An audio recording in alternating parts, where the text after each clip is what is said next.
November 10th, and this is Geeknights. Tonight we'll be talking about awesome webcomics. Dun dun dun!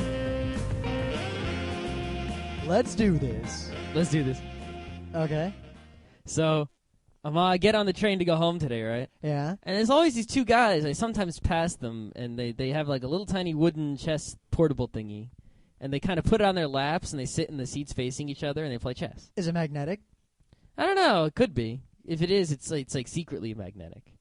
But they keep it balanced pretty well. It's not an unstable set. Yeah, it's not that bad of a train, so... But anyway, that's not the point. The point is that when I got on the train today, I sat in the little thing across from them. You know. Uh-huh. And I heard one guy talking, and he was talking, I think, I didn't hear the whole thing, about the Pick 3 lottery. So, where you pick 3 numbers, and then you win a prize. Yeah. And he was saying... if one day it's like 354, and the next day it's like 356, and the next day it's 358, what are the odds it's going to be 359 on the fourth day? I'm just sitting there like, the same, 1 out of 999, the same it is every single day. It doesn't, oh my God, someone needs to take a statistics class, oh my God. So your story is basically that a lot of people are real bad at statistics. That's the reason the lottery exists. we need to fix, oh my God. You should be sent immediately back to elementary school if anyone hears you saying those sorts of things in public. Here's the problem with that. If people all knew statistics, there wouldn't be any more lottery. That's good. Then there wouldn't be any more money for schools because we all pay for our schools through the lottery taxes. Well, with all these people that we'd send back to school because they were too dumb and they, joined the lottery or played the lottery. So the schools would need even more money. Well, no, they would get the money from all these dumb people who had to go there because they would go there and it would suck for them and they would put money into it. What do you mean they would put money into it? They wouldn't. They'd coast through and then they'd leave. How about this? If we make an enlightened despotism, we have a lottery. And there's a law. If you ever buy a lottery ticket, you are sentenced to school that you must pay for double price. Uh-huh. So that way you have to pay for your own reschooling as well as the schooling of someone else for being dumb. Or, we could just reform the public school system so these things don't happen anymore. But what about the people who are already dumb? Like this guy. I mean, he seemed like a smart guy. He's playing chess. And all the other things he was saying, he seemed like a cool, happening kind of guy, except he just didn't understand statistics. Well, why didn't you do your part and fix that right then? Because I was busy playing with my new digital camera. So Sony's been doing some good, but I don't know if it outweighed the bad. Wait. Hasn't Sony been doing just all bad lately? No, they did one good. They joined this Linux alliance with IBM. Wait. Every Linux alliance so far has been poop. Well, let's see. This is IBM, Sony, and Philips. It's a Linux adoption group, and they're trying to get people to use Linux. Huh. Oh, yeah, those are 3 companies that don't like Microsoft. It's mostly a legal protection racket, as in, don't worry, we vouch for the stuff being legal, so you won't get sued. You can use OSS. That's like IBM saying, don't worry, we've already won the SEO case. Give us your money and we'll give you nothing. You know what? IBM's already won the SEO case. That's the point, but they're, because that's probably why IBM's keeping the SEO case not done yet, is so that they can get money out of people and basically sell them nothing. But we don't need to give them money. This group just is vouching for Linux, basically. They'll do it whether you give them money or not? As best I can tell, it's so what if it's one of those vague industry initiatives that doesn't actually do anything. So it's just an excuse to make a press release with the words Linux, IBM, Sony, and Philips in it. Something like that. Okay. Because it didn't really take away from the fact that not only did Sony release a horrible rootkit, not only does it also infect Macs, not only if you call them to get the uninstaller, does the uninstaller install an even worse one, but someone has already exploited this thing in the wild, and there's now a Trojan. Well, they exploited it to cheat at World of Warcraft. Not that there's anything wrong with that.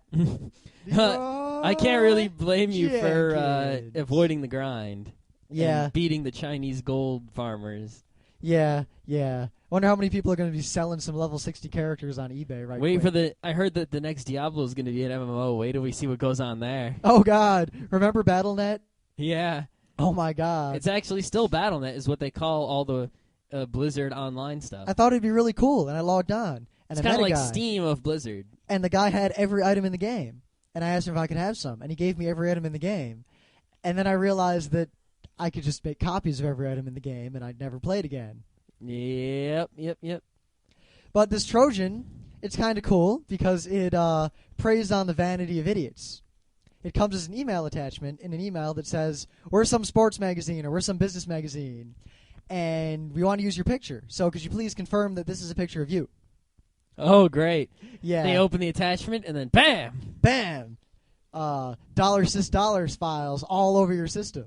Ah, that's how it goes, eh? Yeah. It doesn't use the Trojan that's already installed. They must have bought the CD, gotten the Trojan out of it, and now they're using it in their own malware. See, the thing is, Sony didn't make the Trojan. They just kind of bought it from this British company. Yeah, And I wonder, I mean... the Mac one is actually a different one that they also bought, and they put them both on all the CDs. Who thought this was a good idea?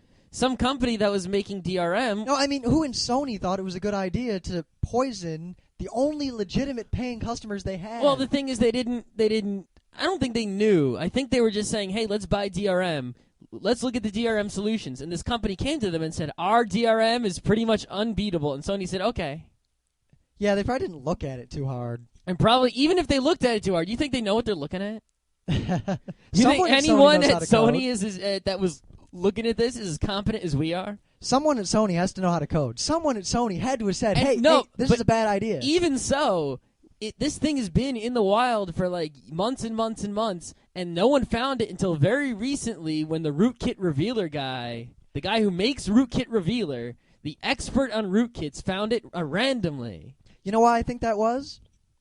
No one who knows about computers buys CDs anymore. Could be. So, no, anyone who bought... I mean, the list of CDs includes such wonderful hits as Ricky Martin. Who's that? Livin' La Vida Loca. What's that? Wow, you're more divorced from pop culture than I am. I didn't think that could be. I have no idea what you're talking about. Hot, hot, hot, or cold? It's hot, hot, hot. That was from SNL, wasn't it? Yeah, that was a spoof on Ricky Martin. Oh, alrighty then. Yeah. Okay. Mr. Pop Culture there. All right. I thought it was funny because the guy said hot, hot, hot. I didn't know they were making fun of anybody. Wow. So, you know that video game law in Michigan that was like, oh, if you sell, bad video games, we'll fine you and stuff, and maybe even send you to prison. Yeah, the law that made me kind of ashamed of my home state. So some judge came around and said, hey, I think there'd be some chilling effects up there. Ooh. And put a stop to that. He didn't get rid of the law, but he said, we can't be enforcing this law yet until we see some court lookings.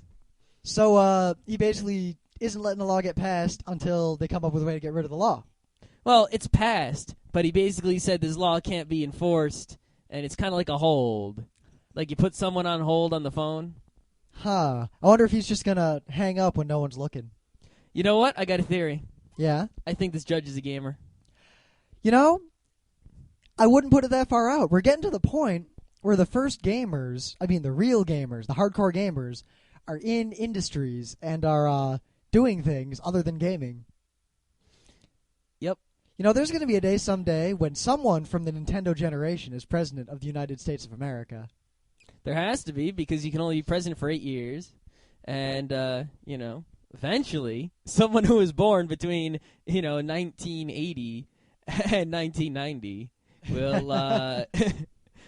will be up for election. And your choice will be between Nintendo player and Nintendo player. Maybe Sega Kid. No, who had a Sega Master System? He'd have to be like a Brazilian import, because that's what they had, the Sega Master System. Man, I remember when I was in parochial school way, way back when I was a little kid, and everyone had a Nintendo, but all the dumb kids had Segas. I don't know. In my town, it wasn't that way. Yeah? I mean, one kid had a Nintendo jacket, and he was the coolest kid. Where'd he get a Nintendo jacket from in those days? I think his mom made it. Oh, okay, that's all right. But when in the 8-bit era, everyone had NES, and some cool kids had Ataris, but they also had NESs. Yep. I had an Atari 2600, but it broke. I had an Atari 7800, and I had an Intellivision 2 that my grandma bought. But after the NES, it was either SNES or Genesis, because no one could afford both of them, and no one was smart enough to hook up both to the TV. So, some kids bought SNES and some kids bought Genesis. And, there were some kids, they would fight. They'd be like, oh, this one's better, this one's better. But everyone played both of them pretty much equally. See, I didn't know anyone who had a Genesis, and I didn't know anyone who knew anyone who had a Genesis. Oh. The kids who had Genesises were kids on the other side of the school that none of us ever talked to. Yeah. We would, you'd see if you had a bunch of friends with SNESs, you would usually buy a Genesis. That way you could get more games going on. Yeah, but we had enough with the NES. Sometimes the logic was different. Sometimes the logic was if your friends have SNES, your close friends have SNESs, the ones you trust, you get the same so you could trade games. And the semi-distant friends, you would get different so that you could play the other games at parties. One time I traded Hide for Mega Man 3. You just ripped someone off real bad. Yeah, he came to my door like 15 minutes later, and I want my game back. Give it back. And I wouldn't open the door, and I kept it. Yeah, one time I traded this kid Prince of Persia for the Sega Genesis for, I think, Urban Strike, the helicopter game. And Prince of Persia was on a bunch of different systems, so I didn't really care. But we were supposed to trade back. I never saw that kid again. And, I didn't beat Urban Strike. So. Wasn't that good a game? No. But I think I also got an NHL game out of the deal. But who needed that? It wasn't as good as Ice Hockey. Or anything else. Blades of Steel. And then we eventually got NHL 99 for the N64, which is really good. We had that for the PC. Ah. Barely ran on our computer. Oh, my God. I had the demo for the PC. It ran on my Pentium 3 450. Ah. Everyone always says, oh, put on your tinfoil hat. Yep, wrap tinfoil around your house. Yeah, it'll prevent, the government from spying on you and the radio signals getting in and out and blah. Too bad it'll actually, magnify? Yeah, they tested some tinfoil hats, and they sent some, I think 2.4 gigahertz frequency signals at you, and apparently the tinfoil hat increased the signals and did not protect you at all. Outstanding. I think you would actually need, like, a real Faraday cage helmet to... But a Faraday cage has to be a complete sphere. Yeah, so if it comes in through your neck, you're not doing too well. Yeah. I guess you could just roll around in a ball like in American Gladiators for the rest of your life. Dude, that'd be freaking sweet. I wonder if we could make a market for those. If we could sell them to those conspiracy I wonder what theorists. happened to the American Gladiators set. It should totally be on eBay. I would buy the freaking, the one where they shoot the tennis balls. I would buy all the equipment from that. You know what? I would play that every day. Yeah. Screw paintball and airsoft. You know what? I get to be the guy in the tower. No, I think we have to take turns. No, I think I always get to be the guy in the tower. All right, that's fine. Because you know what? Every time I watch that show, the guy who was on the ground, you knew he could win so easily. He was just always dumb when he lost. Yeah, like he'd miss with every gun until he got right up to the end. You have to throw the tennis balls at it. Yeah, and he would actually throw all 3 tennis balls. I'd be like, you're not going to win with the tennis balls. Just run for the exit. You'll get some points. And the thing is, they had the one weapon, the rocket with the little guard bit. Yep. That rocket can hit so easily. These people sucked. Because they were so afraid of getting hit by the ball, but the rocket had a shield on it. It would block the ball. The other thing is one time a guy kept popping out and made the gladiator shoot all the tennis balls, and then he was just like, he walked right up and shot the rocket at the target. Because most of the time, they got eliminated. And I remember if you got eliminated, you got no points. Yep. If you made it to the end, even if it took you the maximum time, you got some points. Yep. So you just make to the end. Yeah. I would have been great on that show, except for all the other events that require speed, strength, and stamina. Yeah. You know what definitely won't protect you from those tennis balls? Tinfoil hat? Yeah. Yeah. Yeah. Maybe we should start a market in Saran wrap face masks. That'll solve the conspiracy theory problem. That'll solve the guy who don't know statistics problem. So it's time for the thing of the day. I thought we weren't going to make a little music for that. Well, we haven't done it yet. We're so lazy. Do do do do do do do do.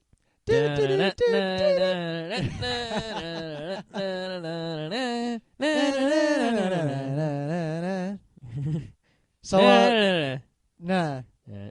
So what is your thing of the day? So I went onto the internet this morning and I saw. Oh, you went on the internet this morning. I saw Doom running on the iPod Nano. Now, wait, Doom or Doom 2? Doom 1. Doom 1. The whole thing. How do you control it on the iPod Nano? Well, I guess you steer left and right with the wheel, And then I guess you So how do I strafe, change weapons, shoot, and open doors? you can't. I don't think you can do all those things easily. I think there's no strafing. You pretty much turn left and right by going left and right, and I think you go forward by pushing up. You shoot by pushing the middle button, and you open doors. I think maybe You or realize you go without backwards with being the able bottom to button. strafe, it's pretty much impossible to get more than 2.5 levels into Doom. I think you play it on Don't Hurt Me. I guess you could play it on Nightmare, but the idea isn't the cool, awesome controls. The idea is that you're playing Doom on an iPod Nano. So did you install it on your iPod Nano? Well, the way it works is you have to install iPod Linux and then Doom, right? Uh-huh. Now, see, the directions seem pretty easy. It was get this executable Windows thing, run it, and it installs Linux on your Nano. And then just put the Doom folder on your Nano. So that didn't work? Well, I read and I thought I read the whole thing. And I mean, they had a picture of Doom running on the Nano. And the directions on the Doom for Nano website was install iPod Linux, copy Doom. So I went and I got the executable to install iPod Linux and ran it. But little did I realize that the latest stable version does not support the Nano. They must use a nightly build or done something else tricky that they didn't explain at all. So I found out what happens when you screw up the firmware on your Nano. It doesn't work? Well, it turns on. You get the little black apple that says I'm booting, right? And then you get the this folder with an exclamation point that says www.apple.com/iPod/support. That It tells is you awesome. the URL for the support site. So then I'm like, all right, I broke it. I'll just use the iPod updater to restore the firmware. Apparently, because the firmware was somewhat borked that I had put on there, it wasn't so easy to replace it. I eventually had to restart the computer, restart the iPod service, run the updater, then plug in the iPod, then wait as the computer went crazy, then click the restore button, then wait as it went crazy again. So, it was just... Did you figure this out on your own, or was there some forum somewhere where someone said, I borked my iPod? No, I had to figure it out. Well, I knew to restore. That was obvious. Yeah. Because it just restores to the real But Apple when firmware. restore didn't work. Restore didn't work 5 times. I just had to keep messing with it. And if that didn't work, I would have had to go to the Apple store. Don't you do work at work? This was during my little breaky bit. Yeah, your breaky bit. Yeah. Oh, well. My thing of the day, usually I'm not one to say this, is so much cooler than your thing of the day. It's What could be cooler than Doom on a music In fact, player? This is one of the coolest things I've seen on the internet in a long time. It can't be that cool. So, humans haven't made anything like the Great Pyramids in a long time. Ever. Yeah, what, you're saying aliens made the Great Pyramids? No, I guess, yeah, but not. You know Yeah. what I mean. Yeah. We have not really undertaken such massive works. Oh, we made Rome. Rome wasn't really a large, semi-useless thing to convey information. It was more of a city full of people. We made big buildings. Yeah. But anyway, Rockets. consider how would we, as a civilization, convey culturally independent information that can be understood and experienced by possibly unknown or primitive cultures 5, 10, 15,000 years from now, and why would we want to? Well, I don't know why we'd want to, but we could use HD Rosetta.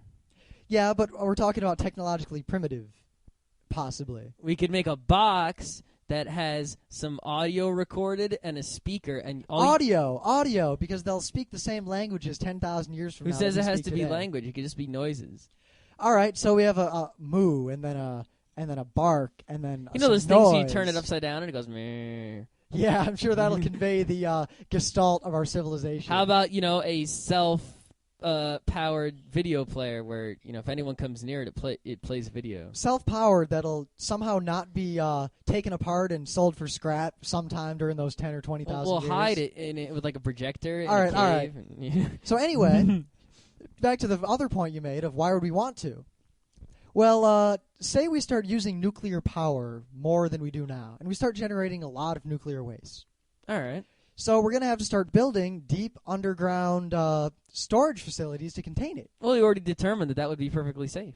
Yeah, unless someone drills there or digs it up or starts like tapping into the well water that goes right through it. Yeah, that would be bad. So this is an actual study, and there's a lot more to this document than I have in my link today.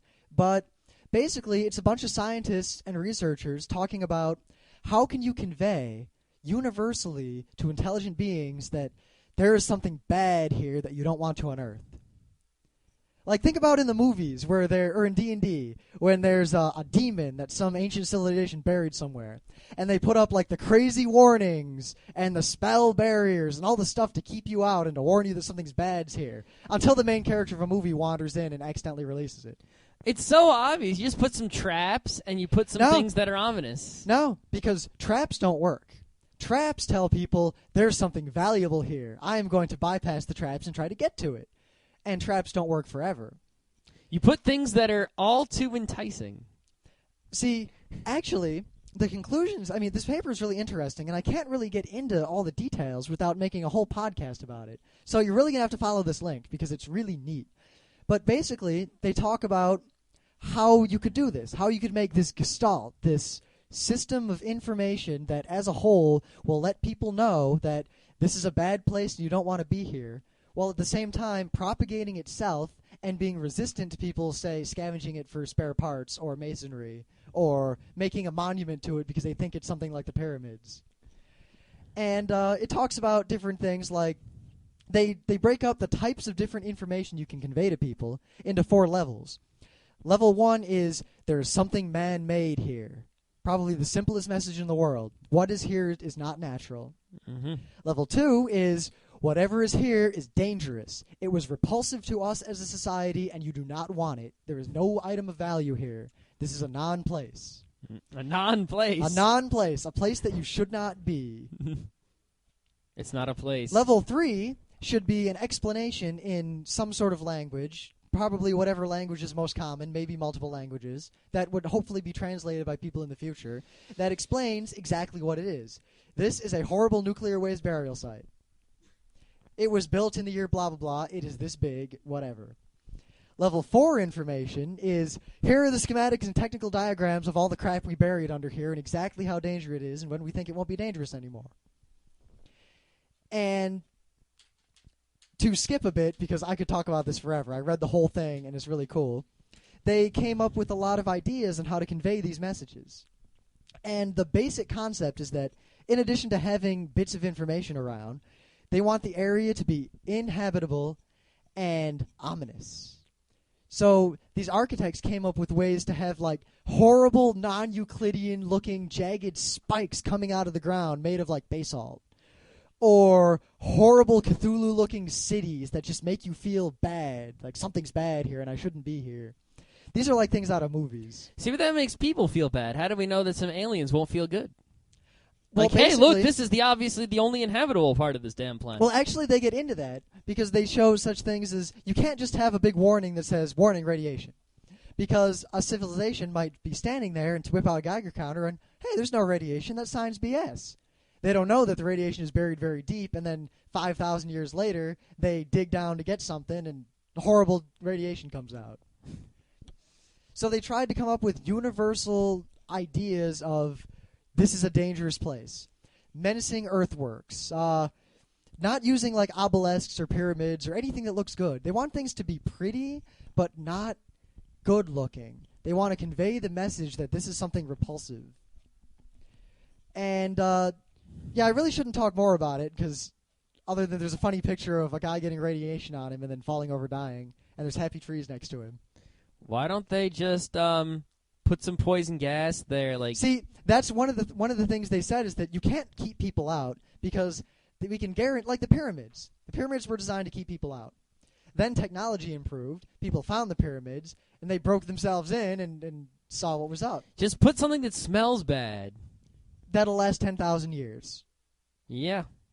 Yeah, because we have that technology. Well, that's what we got to get working on. What, we made a giant pyramid of dead dogs and skunks? I'll tell you what, if we did that, it'd be a lot cooler than this story. Really, read the article, because the pictures are neat, the conclusions they make are neat, and this is probably one of the most forward-thinking projects I've ever seen mankind in recent history engage upon.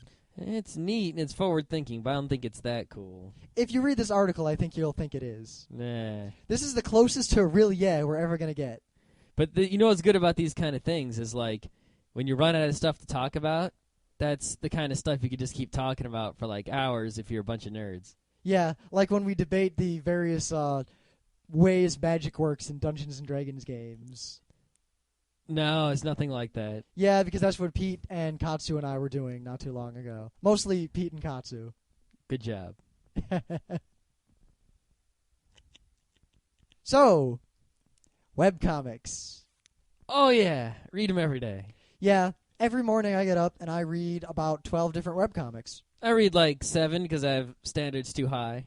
Well, also because a lot of webcomics we used to read have fallen by the wayside because their authors stopped updating them. And a lot of them we used to read are not funny, and it just took so long to finally delete the bookmark. See, I'm sorry, but Bob and George was never funny. It was funny. It was never funny. It was Flash Man, and the joke was that he flashed people. He had a trench coat. It was funny. That wasn't funny at all. That was funny. That was perhaps one of the lamest jokes I've ever heard in my life. I like it.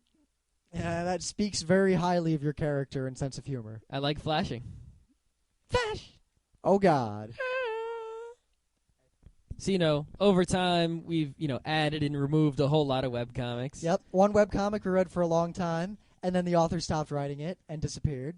And then he reappeared and asked for money. And he said if he got enough money, he'd start the comic again. So we both gave him money, and he wrote 3 more strips, and then he disappeared again. I was thinking about the exact same comic like 2 seconds ago. Yeah, so Nick Yu of Bad Boys of Computer Science, if you're listening, I want my $5 back. Not only don't I want my $1 back that I gave you. And, you were supposed to make a comic for that $1, and you didn't.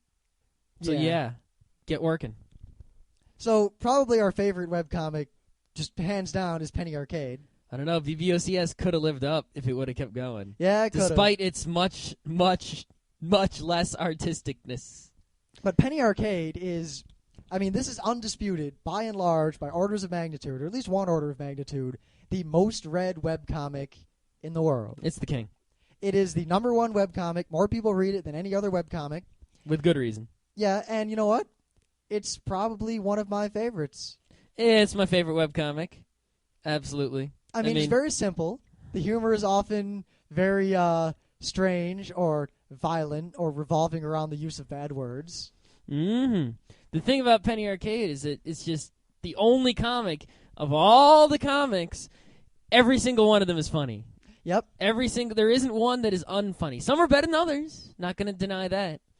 And some, are about something that you care about more, or a game you care about less, or something you're in touch with more. There are often multiple layers to the jokes. Like, there'll be a joke about, or there's one with a snowman. There's a joke about some video game, The Sims, that if you don't play video games, you wouldn't get.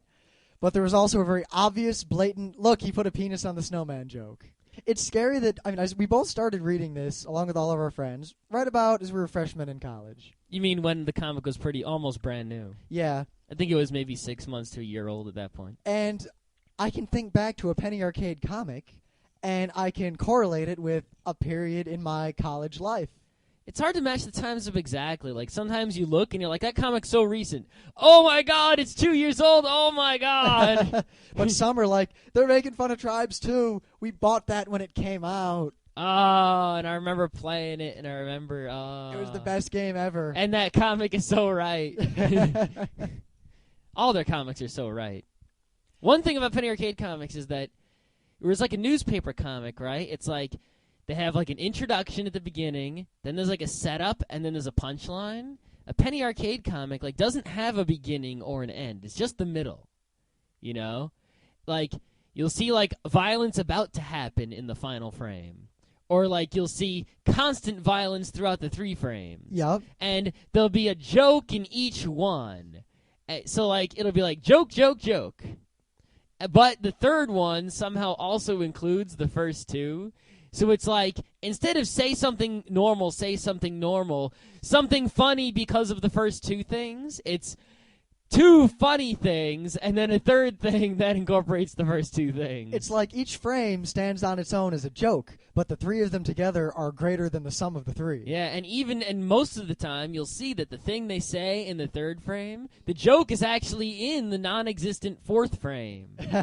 Or somehow in the non-existent first frame. Like, you'll see Gabe come walking in with something stupid that already happened to him. You know, like he'll already be chewed up by a dog, and it's like, what happened to you? Yep. Or also, you can't forget the ones where they show the end of the joke, and then the last frame is like Gabe and Tycho staring at each other in an awkward moment. Yeah, when the facial expressions, especially on Gabe, Oh, God. whenever something funny happens. There's the one when the hobo spiders came out. When the hobo spiders, and he had a spider in his mouth and one in his eye, and the way his mouth was just this oval. It's just this oval. Like, he drew it. He must have drawn, I don't know, he probably drew it with his hand, but Yeah. it looked like it was a perfect oval drawn in Illustrator with two rows of, like, flat teeth in this tongue, and it was like, it was covered in spiders. Just looking at it, just cut the face out and put it somewhere with no text. It's just hilarious. Now, the other one that we started reading at right about the same time, which used to be the most popular webcomic in the world, Mega Tokyo. Oh, yeah. Which was absolutely hilarious back when it was a 4-panel comic about gaming. You mean when it was Largo's comic? Yeah, back when Largo was still on the comics. It was done by Fred Gallagher and Rodney Caston. Rodney Caston. And they had a falling out, and now it's just done by Fred Gallagher. I think his site is like typercaston.com. Something like that. Because he thinks he's cool with the type R. And I still read it, and it's a good comic. It's really well drawn. I mean, hands off to Fred for being an amazing artist. But you know, actually, it's like, it looks really cool, but a lot of people I know that, like, it looks really cool to me. Yeah. You know, he draws, like, pencils and, like, you know, crazy detail as compared to, like, you know, a lot of manga that's in pencil. I mean, like, Death Note has better art, but, you know, maybe, you know, Random Tokyo Pop Manga number 3 doesn't. yeah. But lots of art people I know always say that bad things about it. Like, all the girls look the same, and he doesn't do backgrounds very high quality, and a lot of times, like, the sizes of things are all off. Things you don't notice unless you're, like, an artist person. Yeah, I can unless see they're that. way, way off. I mean, I still like the comic, but the only thing that bothers me is that it's not about gaming anymore, and it's Yep. kind of following this, like, stereotypical shoujo-y kind of, oh, girls and fanboys plot that... The thing that bothers me is not so much the, is that, number one, the plot moves slowly, right? It's not the Yeah. worst plot in the world, I mean, in terms of itself, but it is very slow, and they don't fill in a lot of details, and, like, if you don't know stuff, like, I didn't even know what was going on for the first half, because they were never really character introductions or developments or anything, you know?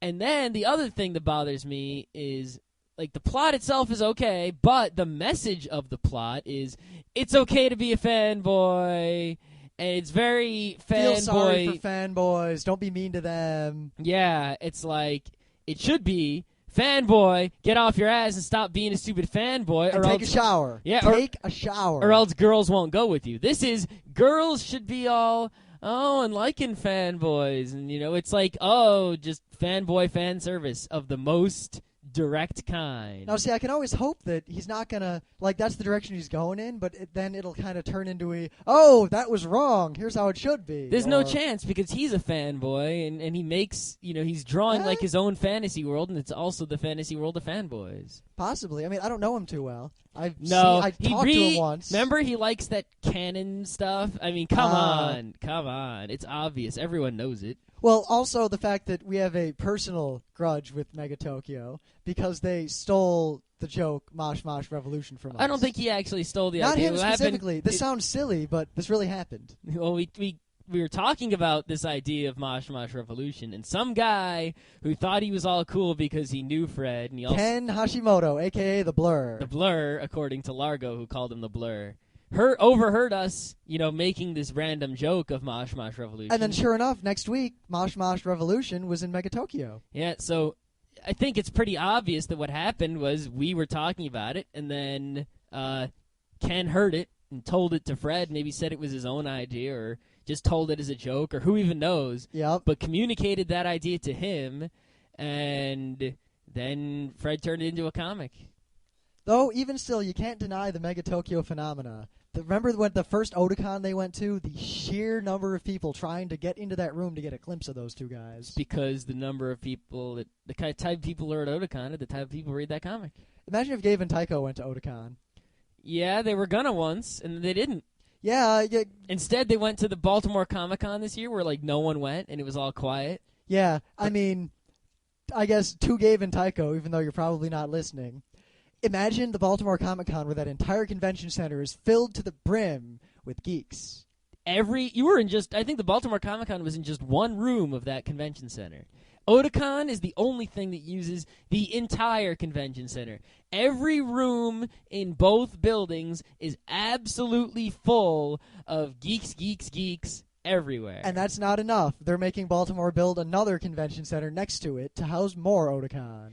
And if you had come that one year, you probably would have packed the largest room in that convention center. Which seats, what, 9,000 people? Something crazy like that, just to look at your ugly asses.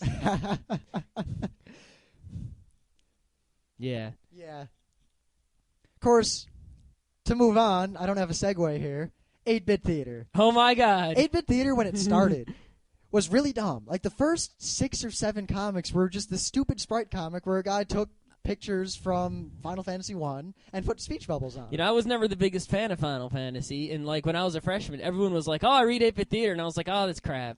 So I read the first few, and I was like, this is crap. And then I came back a month later, and there were a whole bunch more. And it evolved from crap sprite comic to probably one of the funniest things I've ever read in my life, shortly.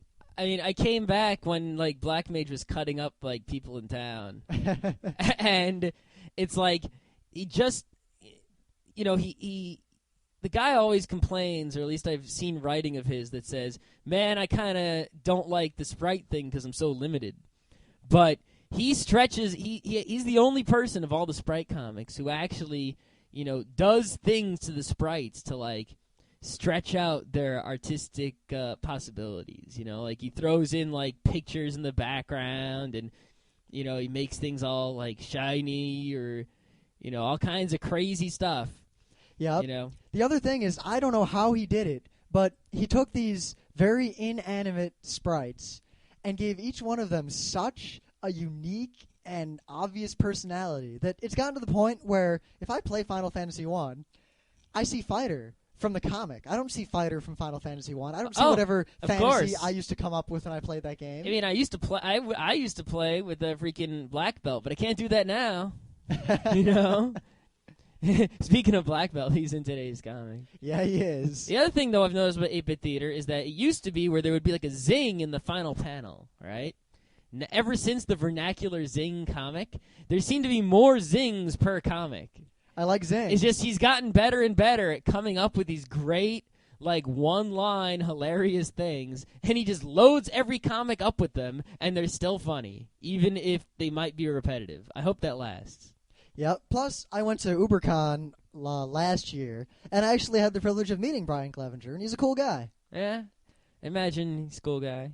I've seen some stuff about him. Yep. I thought when I first met him, like, I should ask him for a sketch, and I realized he does a sprite comic.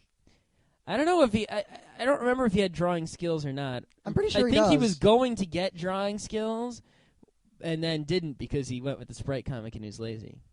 You know what, though? I like the sprite comic. Yeah. And you need at least something that's, you know, different from the other stuff. Now, we read Real Life, and it's not the best comic in the world, but I like it. Yeah. It's definitely... the content matter is important. The subject matter. And, it's very geeky. Yeah.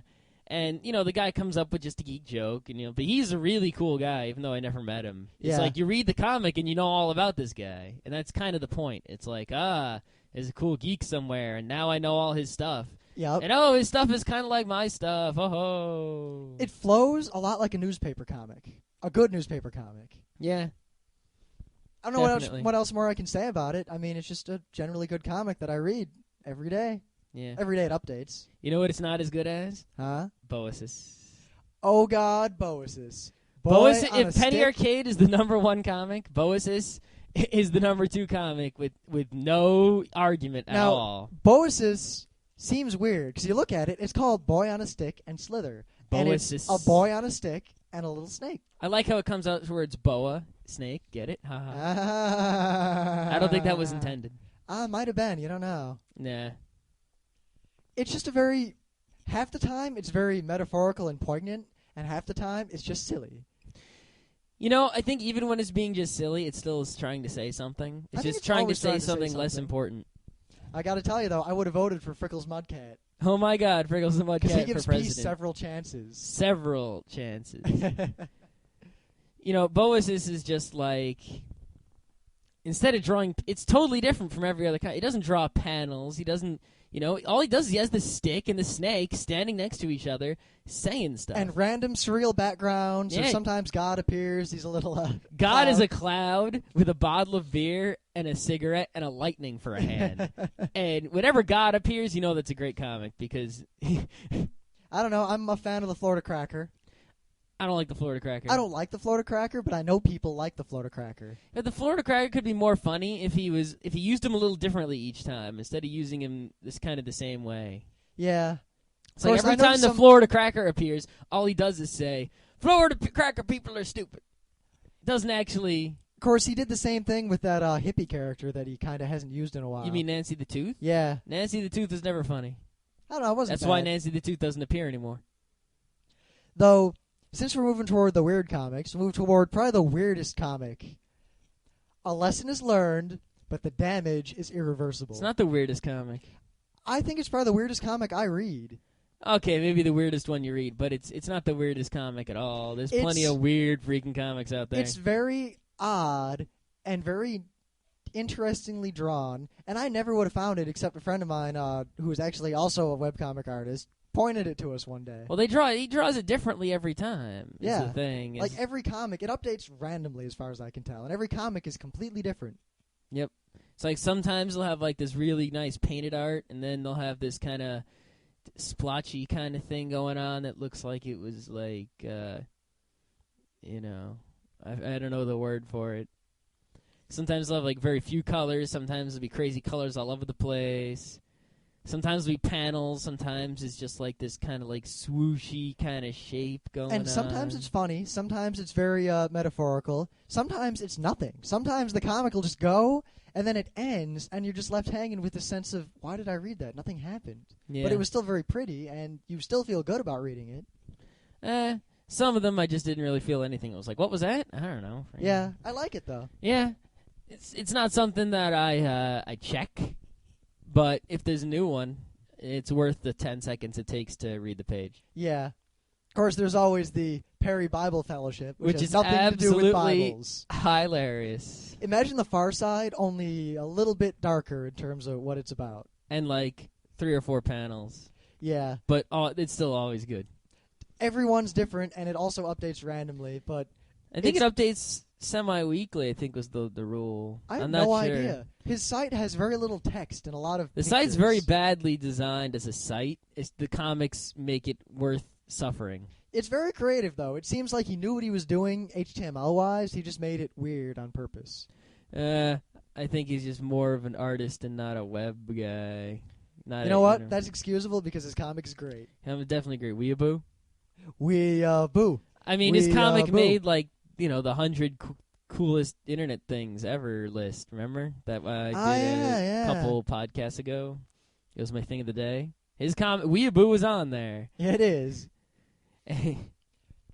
So there's one I read, and you don't read it, called College Roomies from Hell. Isn't that just some dumb drama crap? It's awesome. It's been going on for freaking ever, and I've been reading it since before I really knew about webcomics. I've been reading this comic. Yeah, well, Bob and George has been going on for freaking ever. That doesn't make it any better. So you're admitting that Bob and George wasn't funny? It was funny at some point. See, College Roomies from Hell is just, it's neat, partly because it's a very dialogue-driven, character-driven comic, and the plot, it's kind of hard to explain. It's just weird. And it's been going on for so long that the only way to really understand it is to start from the beginning and read until you catch up, and then read it, because it updates every day. And just a couple of panels of character-driven comedy drama. But the main thing that's going for it is the zings in 8-bit theater times 1,000,000, and that's what almost all the dialogue is in this comic. it seems like all the plot isn't really like an intelligent, It's not supposed to be. The plot. plot is... It's like a waste of time to read plot. No, the plot is silly. And it doesn't matter because all that matters are the characters. And the characters are fantastic. Well, you don't like anything good, so... Yeah, okay. It's weird. I've got a lot of emotional investment in these characters. Just because I've been reading for so long and the characters are so well developed. Kind of like 8-Bit Theater, how the characters are so well defined and well developed. I read at least one more webcomic. Perhaps one of the most recently discovered and most hilarious webcomics there is. Oh, God. There's the new comic we just discovered, Dr. McNinja. That's not it, but that's a good one. Dr. McNinja is about a ninja doctor, and that sounds stupid. You know what? It is stupid. But you know what else? It's still awesome. It's very awesome. It's kind of like got that Space Ghost humor going on, you know? That's the best way to describe it. I think it is exactly Space Ghost humor, which I like. Some people don't like it. If you don't like Space Ghost, you probably won't like Dr. McNinja, but... It's probably the only Space Ghost humor I get anymore. I don't see Space Ghost anymore. I don't think Space Ghost is on anymore, but I think there's still at least one or two shows on like Adult Swim at some random time that are like it. I don't know. I don't watch TV. It's just a guess. Are there DVDs of Space Ghost? Yeah, they put Spaces. I think the first and second seasons might be out on DVD. I think we should get all on that. Get all Netflix in that house. Yeah, if we put in our Netflix queue now, we'll see him 2 years from now. Of course, that's not the comic that I was originally referring to, but all right. You were correct in that it was the most recently discovered one. All right. The second most recently discovered one Order of the Stick is infinitely more hilarious than... It is a comic about a Dungeons & Dragons campaign, and it is full of jokes about Dungeons & Dragons and rules in Dungeons & Dragons. However, even if you have never played Dungeons & Dragons, it's still just as funny. Yeah, my favorite comic is still the one where they walk into the town, and it's like, adventures are coming, and they start boarding up the town like the adventures are going to blow it up, which, you know, is what you would normally think. And then, they're trying to sell things to the adventurers at inflated prices because they're loaded with gold. But the adventurers love the small towns, and it implies that all the small towns do this, and it's hilarious. But the thing about the best part jokes in Order of the Stick that I like is, unlike Red Mage, who is just like this kind of blatant, I am tweaking guy, is like they metagame in the comic. But since you never see the piece, you never see the actual people playing these characters, you just see the characters the whole time. It's like, you know, Wizard's walking around and he's like, oh, I'm out of spells. What do I do? Or, like, you'll see this, like, bard, like, oh, I know, I'll use my song to distract them out. And then he sings a song like, you know, bash down the door, you can do it, bash down the door, and it doesn't actually help him bash down the door. That was the greatest. I think the only really funny one with that kind of joke was when he's singing the song to help the other guy move stealthily. Sneak, sneak, sneak past the guards. Hope they don't hear you sneaking. Yeah. It's a good comic. It's very excellent. I definitely anticipate it greatly every 3 times a week, but I don't know. The guy seems to update later in the day now, recently. Yeah. Now, one comic I used to read, of all the old, huge comics, but it ended quite a while ago, was Exploitation Now, which was insanely popular, and it was just funny and goony, and it was really good. I was not a fan. Yeah, but it was too everyone else dirty. Was a fan. It was dirty.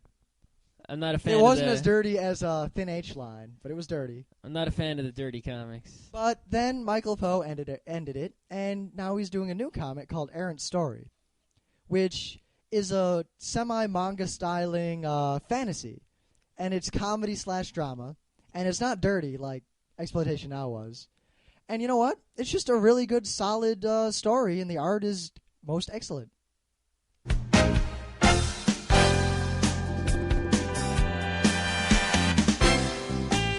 And that was Geeknights with Rim and Scott. Special thanks to DJ Pretzel for the opening music.